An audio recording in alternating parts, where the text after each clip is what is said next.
people may argue, why is usury prohibited?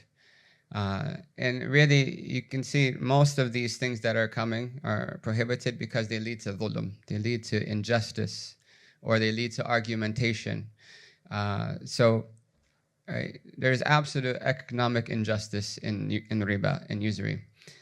So the person with the capital, the lender, right, in a loan situation, always wins, and they have zero risk.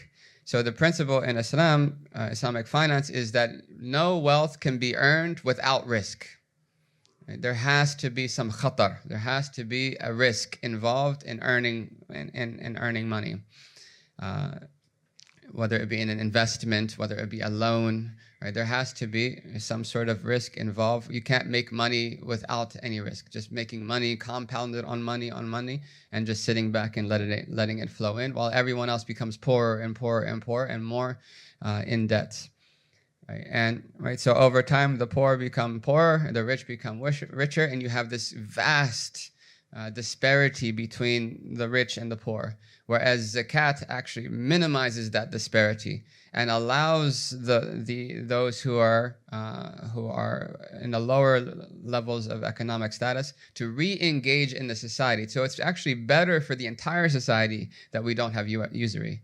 It's better for everyone, because then we have more players in the game, we have more skills being offered, we have more products being sold, we have a better flow from top to bottom as well. Whereas you have people who are in very desperate situations, and you have others just sitting on mountains of money that they can't use even if they wanted to in their life.